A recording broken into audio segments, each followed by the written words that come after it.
Hello दोस्तों, आज हम कक्षा 7 की 5वीं कविता पहली बूंद यह पढ़ेंगे। इस कविता में वर्षा के सौंदर्य का वर्णन किया गया है। जब आकाश से बूंदें गिरती है तो सूखी धरती को नया जीवन प्राप्त होता है तथा सब और हरियाली छा जाती है। चलो तो दोस्तों, आज हम ऐसे पहली बूंद कविता का स्पष्टीकरण देखेंगे। वह पावस का प्रथम दिवस जब पहली बूंद धरा पर आई, अंकुर फूट पड़ा धरती से नवजीवन की ले अंगड़ाई। धरती के सूखे अधरों पर गिरी बूंद अमृत सी आकर, वसुंधरा की रोमावली सी। हरी धूप फूल की मुस्काई, पहली बूंद धरा पर आई। इसका सरलार्थ हम अब देखेंगे।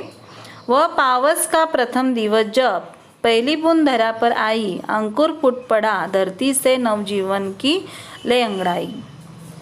तो इसका सरल अर्थ है कि कवि ग्रीष्म ऋतु के जाने के बाद वर्षा ऋतु की पहले दिन होने वाली वर्षा से चारों ओर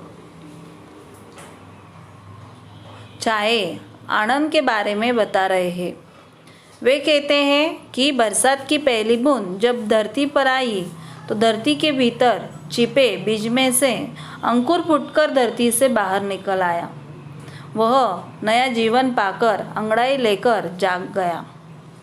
यहाँ पे कवि हमें बीज में से अंकुर फूटकर धरती से बाहर निकल आया इसका उदाहरण दे रहे हैं। वह नया जीवन पाकर अंगड़ाई लेकर जाग गया, यानी उसको अभी जाग आई है, ऐसे पहले पंक्तियों में कहा गया है। धरती के सूखे अधरों पर गिरी बूंद अमृत सी आकर, वसुंधरा की रोमावली सी। हरी धूप फूल की मुस्काई, पहली बूंद धरा पर आई।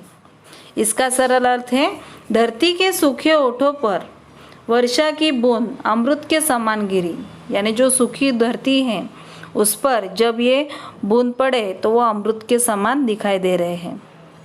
बरसात होने से बेजान धरती को जैसे जीवन मिल गया है। धरती रूपी सुंदरी के रोमों की पंक्ति की तरह हरी कोमल घास प्रसन्नता से मुस्कुराने लगी। पहली बूंद कुछ इस तरह धरती पर आई, यानी जब पहली बूंद धरती पर आई तो मानो जो सूखी धरती है उसको नया जीवन मिल गया है।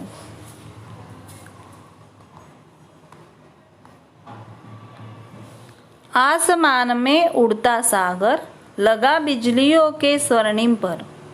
बजा नगाड़े जगा रहे हैं बादल धरती की तरुणाई। पहली बूंद धरा पर आई। नीले नैनों सा यह अंबर, काली पुतली से ये जलधर। करुणा विगलित अश्रु बहाकर, धरती की चीर प्यास बुझाई। बूढ़ी धरती शस्य श्यामला, बनने को फिर से ललचाई। पहली बूंद धरा पर आई। इसके कवि हैं गोपाल कृष्ण कोल। तो आसमान में, आकाश में, आसमान यानी क्या? आकाश। आकाश में जल से भरे बादलों में बिजली चमक रही है। ऐसा लगता है मानो समुद्र बिजलियों के सुनहरे पंख लगाकर आसमान में उड़ रहा है। स्वर्णिम, स्वर्णिम यानी क्या? सुनहरे। स्वर्णिम यानी क्या? सुनहरे, सोने के रंग जैसा। तो कवि बोल रहे हैं कि ऐसा लगता है कि मानो समुद्र बिजलियों से सुनहरे पंख लगाकर आसमान में उड़ रहा है। बादलों की गरज सुनकर लगता है कि वे नगाड़े बजा बजा कर धरती की सोई हुई जवानी को जगा रहे हैं। वाह, क्या शानदार वर्षा की पहली बूंद धरती पर पहुंची है। अब आगे देखते हैं। नीले नैनों सा यह अंबर, नीला आकाश नीली आँखों के समान है। नीले आकाश को नीली आँखों की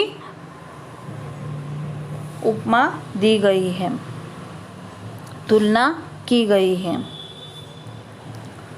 नीला आकाश नीली आँखों के समान है और काले बादल उन नीली नीली आँखों की काली पुतली के समान हैं। धरती के कष्ट से द्रवित होकर मानो बादल आंसू बहाकर दया प्रकट कर रहा है। वर्षा की बूंदें वही आंसू है जिनसे वे बहुत समय से प्यासी धरती की प्यास बुझा रहे हैं। सहानुभूति और प्रेम पाकर रूखी सूखी धरती के मन में फिर से हरी भरी होने की इच्छा जाग उठी है।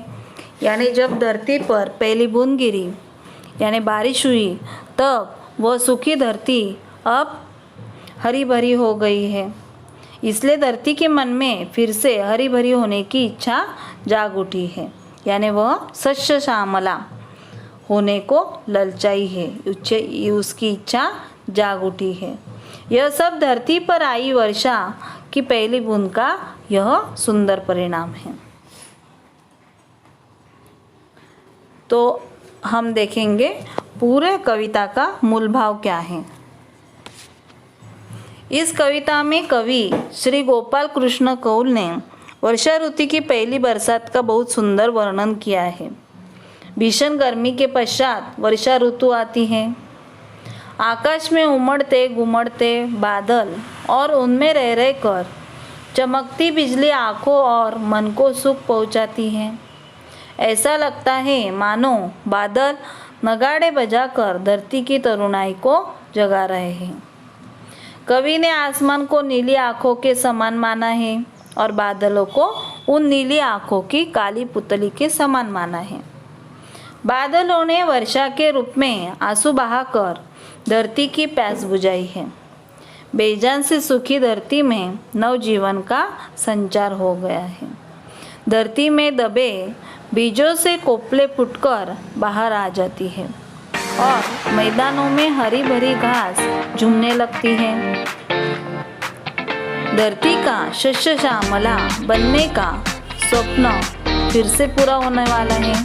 कवि ने प्रकृति का बहुत ही सुंदर चित्रण इस कविता में किया है। तो बच्चों, इस कविता के जो शब्दार्थ है वो प्रश्न उत्तर के अगले वीडियो में मैं सेंड करूँगी। Okay, bye.